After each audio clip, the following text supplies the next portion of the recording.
तो चलिए जी, English vocab की जो हम क्लासेस स्टार्ट कर चुके थे कंटिन्यू करने वाले हैं और आज डे 6 आपके सामने आने वाले से पहले डे 5 तक अगर अभी तक आपने नहीं पढ़ा या नहीं वीडियोस वगैरह देखी है तो इंग्लिश वोकैब के नाम से प्लेलिस्ट है, आप उस वोकैबुलरी प्लेलिस्ट में जाइए, वहाँ पर जाके वीडियोस देखिए। पुराना रिवाइज़ करना ज़रूरी है, सिर्फ आगे बढ़ना ज़रूरी नहीं है। स्टार्ट करते हैं आज की इस वीडियो को एक बार फिर से। जो सबसे पहले हम यहाँ पर डिस्कशन करते हैं जैसे हमेशा करते हैं, इडियम फ्रेजेस से स्टार्ट करेंगे। फर्स्ट इंपॉर्टेंट साइड आपके सामने स्क्रीन में यहाँ पर लिखा हुआ है ऑयली टंग। तो ऑयली टंग नाम से थोड़ा बहुत एस्टिमेट लगा सकते हो उसका मतलब क्या होगा। फ्लैटरिंग वर्ड्स, या फिर आप बोलो कि किसी का एक्सेस में प्रेज करते हो, चापलूसी जिसे कहा जाता है करना, सो दैट आप अपना काम निकाल सको। तो जब ऐसा का कुछ हो रहा है, चापलूसी की जा रही है, फ्लैटरिंग वर्ड्स का यूज़ करा जा रहा है, या एक्सेसिव किसी की प्रेज करी जा रही है अपने इंटेंशंस को फुल करने के लिए, तो आप क्या यूज़ करोगे? ऑयली टंग वहाँ पर यूज़ किया जाता है। और जैसे एग्जाम्पल के तौर पर यहाँ कहा गया है he is a teachers favourite because of his oily tongue, क्योंकि वो हमेशा ऐसे चापलूसी किया करता है, इस तरह की प्रेज वगैरह किया करता है, इसलिए टीचर का वो फेवरेट है। तो ये एग्जाम्पल इसके आपके सामने मेंशन करी गई है। चलते हैं सेकंड इंपॉर्टेंट स्लाइड की तरफ। आपके सामने स्क्रीन में आ रहा है, यहाँ पर कहा गया है पुल वंस सॉक्स अप। इसका मतलब है कि सॉक्स लगा लो एक तरह से वैसे समझ सकते हो। कहने का मतलब है कि हार्ड वर्क करना। लेकिन हार्ड वर्क जनरली किसके लिए यूज़ किया जाता है? देखो अगर हम ध्यान से समझें, मतलब आप पहले लेज़ी हो, बड़े आलसी किस्म के हो, मेहनत वगैरह करते नहीं हो, अब वो टाइम आ चुका है, आपको मेहनत करनी पड़ेगी। तो जब ऐसी सिचुएशन आती है वहाँ पर हम क्या यूज़ करते हैं? पुल वंस सॉक्स अप। जैसे एग्जाम्पल के तौर पर आपको क्लियर हो जाएगा, और अगर क्लियर नहीं हो रहा, you must pull your socks up to get good marks in the examination. अगर एग्जामिनेशन में अच्छे मार्क्स लाने हैं तो मेहनत करना स्टार्ट करना होगा। तो यहाँ पे वो पहले बंदा लेजी था, या बच्चा लड़का लड़की जो भी पहले लेजी थे, नहीं पढ़ रहे थे, अब उन्होंने कहा कि एग्जामिनेशन का टाइम आ गया, अच्छे से मेहनत करनी पड़ेगी तभी नंबर आएंगे। तो कंडीशन क्लियर हो रही है, पुल वंस सॉक्स अप का भी यूज़ करना है। बाहर जा रहे हो सॉक्स लगा लो, वैसे ही टाइम आ गया मेहनत करना स्टार्ट कर लो। चलते हैं तीसरी इंपॉर्टेंट स्लाइड की बात कर लेते हैं।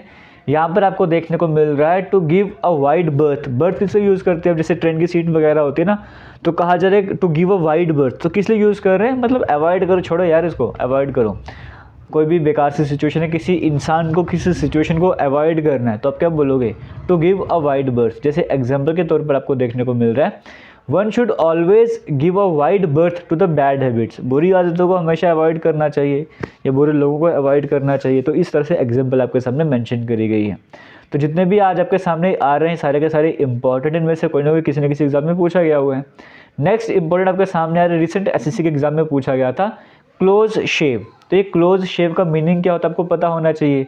क्लोज शेव का मतलब होता है नैरो एस्केप। आप कोई ऐसी सिचुएशन थी जहाँ से बड़ी मुश्किल से बच के निकले हो, बाल बाल बचे हो, तो वहाँ पर हम क्या यूज़ करते हैं? Narrow escape. For example he had a close shave in an accident yesterday. कल वो एक्सीडेंट में मरते मरते बचा, मतलब बड़ी मुश्किल से वहाँ से निकला, तो हमने क्या यूज़ करा वहाँ पर? क्लोज शेव यूज़ करा है ना।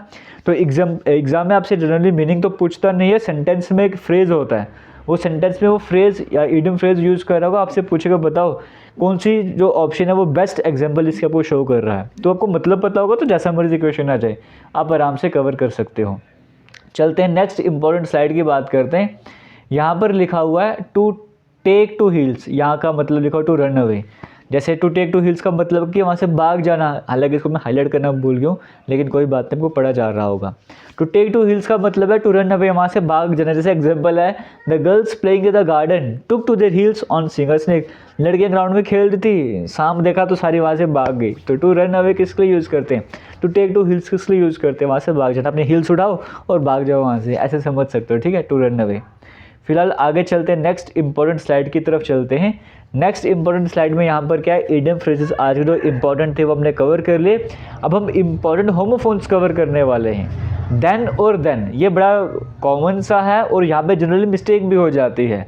देन कौन सा है और देन कब यूज़ करना है? ये जो DHAN वाला देन आपको देखने को मिल रहा है, जब हम कंपैरिजन की बात करते हैं तब हम ये देन यूज़ करते हैं। जैसे John is much taller than his brother, John जो अपने भाई से लंबा है, हाइट में लंबा, इस तरह से करके आ गया। तो कंपैरिजन करा जा रहा है तो हमने कौन सा देन यूज़ करा? THAN देन यूज़ करा। और दूसरे एंड पर अगर हम बात करेंगे THEN वाला देन हम कब यूज़ करेंगे? Used to indicate the passage of time. जैसे हम बोलते हैं ना पहले ये हुआ उसके बाद ये हुआ, जब ऐसी कंडीशन होती है तब हम देन यूज़ करते हैं। For example first turn right, पहले राइट साइड टर्न करो, देन लेफ्ट, फिर लेफ्ट साइड टर्न करो। तो पहले राइट साइड जाओ फिर लेफ्ट साइड जाओ, पहले खाना खाओ फिर खेलने जाओ, है ना। तो जब ऐसी सिचुएशन आती है तब हमने ये देन यूज़ करना है, मतलब पैसेज ऑफ टाइम या कब क्या काम करना है, उस सिचुएशन में आपको THEN देन यूज़ करना है। जो THAN देन है ये कंपैरिजन वाला देन है। तो ये उम्मीद करता हूँ आपको क्लियर हुआ होगा। नेक्स्ट इंपॉर्टेंट स्लाइड आपके सामने है, यहाँ पर यूज़ करा है वेदर। अब आपको ये वाला वेदर कब यूज़ करना है, ये वाला वेदर कब यूज़ करना है, होमोफोन से कॉमन तो पता ही होने चाहिए।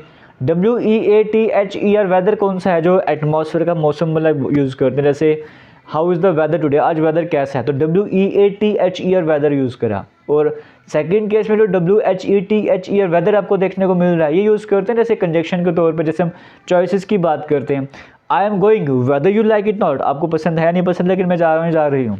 I will see whether she is at home, तो देखते हैं कि वो घर पे होगी या नहीं होगी। तो जब चॉइस से रिलेटेड कुछ आ जाता है तो ये वाला वेदर यूज़ करना है, जैसे हम बोलते हैं जबकि वगैरह करके। बट जब एटमॉस्फेयर मौसम से रिलेटेड, क्लाइमेट से रिलेटेड होगा, तो WEATHER वेदर यूज़ करना है। चलते हैं नेक्स्ट इंपॉर्टेंट स्लाइड की तरफ, आपके सामने आ रही है। यहाँ पर है अलाउड और अलाउड। अब सिंपल सी बात है, जो ALLOUD यहाँ पे आपको LOUD देखने को मिल रहा है ना, तो वहीं से ये अलाउड बन रहा है। मतलब आपने मतलब जैसे साइलेंट वे में नहीं रीड करना, आपने ज़ोर से रीड करना सो दैट सबको सुनाई दे, वो ऑडिबल हो। तो use aloud when referring to something said about loud, तो वही जो आपको कह रहा हूँ वही मतलब है, जब आवाज़ से रिलेट कर रहा है तो ये ALLOUD यूज़ कर रहे हैं। जैसे ही रीड द लेटर अलाउड, तो यहाँ पर आ गया। बट दूसरा अलाउड की बात करेंगे जब परमिशन के रिलेटेड होता है। जैसे she is allowed to drive the car, उसे परमिशन दी जाती है कि वो कार चला सकती है, तो वहाँ पर ALLOWED अलाउड आ गया, परमिशन वाला आ गया। तो ये कंसेप्ट अगर आपको कवर हो गया है तो आगे चलते हैं, नेक्स्ट स्लाइड की बात कर लेते हैं। नेक्स्ट स्लाइड की बात करने से पहले आपको बताना चाहूँगा यहाँ पर, क्योंकि हम ज़्यादा आगे बढ़ चुके हैं, JK लेटेस्ट इन्फो के नाम से हमारा इंस्टाग्राम अकाउंट है, टेलीग्राम है, सारे सोशल मीडिया इसी नाम से, वहाँ पर जाके फॉलो करना चाहते हो कर सकते हो, बट नहीं भी करना चाहते हो तो टेलीग्राम ज़रूर ज्वाइन कर लेना। जो भी आपको पढ़ाया जाता है उसके नोट्स सारे वहाँ पर अवेलेबल रहते हैं। नोट्स का ऐसा कि कभी कभी एक दिन लेट हो जाता है, कभी कभी 2 दिन भी लेट हो जाते हैं, बट हाँ आपको सभी के सभी नोट्स वहाँ पर मिल जाएंगे। पुराने नोट्स वहाँ पर फाइल्स वाले सेक्शन में जाओगे, वहाँ पर आपको सभी के सभी नोट्स मिल जाएंगे, जो भी अपलोड हो चुके हैं वहाँ पर जाके आप आराम से देख सकते हो।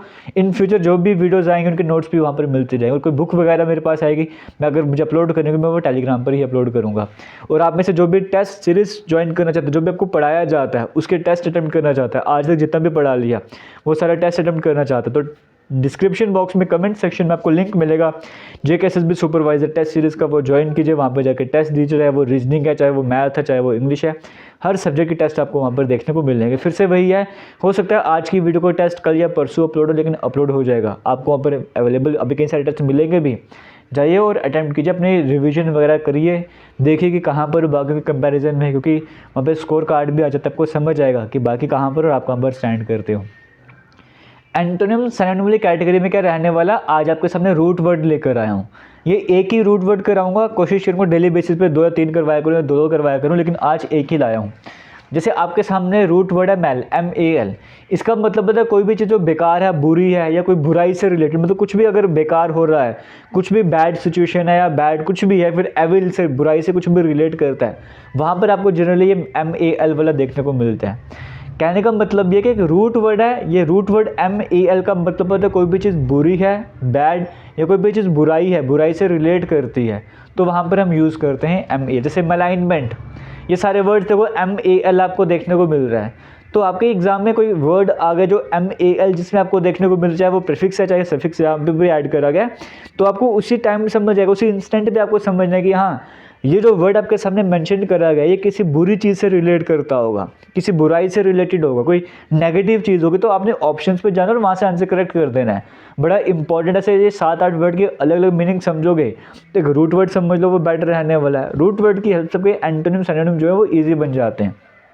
तो MAL से जैसे पहला वर्ड आपके सामने स्क्रीन में आ रहा है, अब यहाँ पर गलती मेरे से ये हो कि मैंने स्लाइड्स अलग अलग बनाई थी, जो सही वाली प्रेजेंटेशन है वो मैंने यहाँ पर शेयर नहीं करी, लेकिन चलो कोई बात नहीं। देखो यहाँ पर क्या है, MAL की बात करेंगे, पहले मलाइनमेंट आपको देखने को मिल रहा है। मलाइनमेंट की बात करें, इसका मतलब क्या होता है, किसी को बुरी तरीके से डिफेम करना। देखो बैड कोई एवी बुरा काम किया जा रहा है, किसी को डिफेम करा जा रहा है, तो मलाइनमेंट वहाँ पर आ गया। कोई बैड थिंग हैपन कर रही है, आपने वहाँ पर मलाइनमेंट यूज़ कर लिया। जैसे हम बोल रहे हैं कि ये कोई इंसान है, इसको 5 लोग जो वो डिफेम कर रहे हैं, तो वहाँ पर हमने क्या यूज़ करा, मलाइनमेंट यूज़ कर लिया। मलेशियस है ना, मलेशियस जैसे यहाँ पर लिखा कि हैविंग और showing a desire to cause harm to someone, evil intention, कोई बुरी इंटेंशन है। जैसे हम बोलते हैं ना कि आपके व्हाट्सएप पे कोई मलेशियस एक्टिविटी हो रही है जिससे आपको हार्म हो सकता है, आपके डाटा को कुछ हार्म पहुंच सकता है, तो मलेशियस हम क्यों यूज़ कर रहे हैं? क्यों कोई एविल इंटेंशन है, किसी की बुरी इंटेंशन है, उसने आपके शायद से कोई वायरस वगैरह भेज दिया मोबाइल में या कोई सॉफ्टवेयर इस तरह से डाल दिया। तो मलेशियस एक्टिविटी हो रही है, क्योंकि बुरी एक्टिविटी हो रही है, जिससे आपको कुछ फ़ोन को नुकसान हो सकता है, आपके डाटा को कुछ लॉस वगैरह हो सकता है, तो मलेशियस वहाँ पे यूज़ कर लिया। तो सब कुछ किससे रिलेट कर रहा है? कुछ बैड या कोई एविल इंटेंशन है उससे रिलेट कर रहा है। मैल प्रैक्टिस आपको देखने को मिल रहा है। मैल प्रैक्टिस क्या हो गया? जब कोई केयरलेस काम करता है या इलीगल तरीके से, कभी आप करप्शन के तौर पे भी इसे यूज़ कर सकते हो। जैसे आप बोलेंगे डॉक्टर की जब मैल प्रैक्टिस की बात करें, कुछ गलत तरीके से इलाज वगैरह कर लिया, गलत तरीके से कुछ काम कर लिया, इस तरह से। मैल ट्रीट, किसी को बुरी तरीके से ट्रीट करना। मैल फंक्शन, कोई चीज़ ख़राब हो जाती है बुरी तरीके से, किडनी माल फंक्शन कर जाएगी तो किडनी क्या होगी? वो बुरी तरीके से काम करेगी, सही तरीके से काम नहीं करेगी। डिसमेल की बात करेंगे, जब कोई किसी तरह की होप ना हो, कोई जैसे बोलते हैं ना कि उसका जो फेलियर था वो डिसमेल था ना, तो विदाउट होप बड़ा कोई बुरी सी कंडीशन आ जाएगी। ये मेलेफिशेंट की बात करेंगे तो ये किस लिए यूज़ करते हैं? जब आप किसी को हार्म पहुंचाना चाहोगे तब आप ये यूज़ कर लोगे। तो सब आपको सब जगह क्या देखने को मिल रहा है? MAL आपको देखने को मिल रहा है। इस तरह से और भी कई सारे वर्ड्स आपको देखने को मिलेंगे जो MAL से स्टार्ट हो रहे हैं। तो एक आज इंपॉर्टेंट रूट वर्ड आपने सीखा है, तो एग्जाम में आपको जब भी MAL देखेगा आपको समझ आएगा यहाँ पर कोई ना कोई बुरी चीज़ की बात करी जा रही है, आप वो के लिए बड़ा ईजी बन जाएगा वो कवर करना। अब आप एक काम कर सकते हो, आप मुझे कमेंट सेक्शन में कोई और वर्ड बता सकते हो जो MAL से स्टार्ट हो रहा है या फिर जिसमें एंड में MAL आ रहा है, मतलब उस वर्ड में MAL का यूज़ किया जा रहा है और वो इनमें से कोई नहीं होना चाहिए। और वो वर्ड भी लिख दीजिएगा, उसका जो मीनिंग है वो भी लिख दीजिएगा, सो दैट जो भी कमेंट सेक्शन में जा रहा है उसकी हेल्प हो सके। तो इसी के साथ आज की इस वीडियो को एंड करूँगा। उम्मीद करता हूँ आपको वीडियो सही लगी होगी, आप वीडियोज़ को शेयर करोगे। पुरानी सारी वीडियोज़ जो हैं वो इंग्लिश वोकैब के नाम से प्लेलिस्ट बनी है, वहाँ पर अवेलेबल है। इसी तरह से बाकी और भी प्लेलिस्ट है, वहाँ पर वीडियोज़ अवेलेबल, जाके देख सकते हो। वीडियोज़ को शेयर ज़रूर कीजिएगा। Bye bye.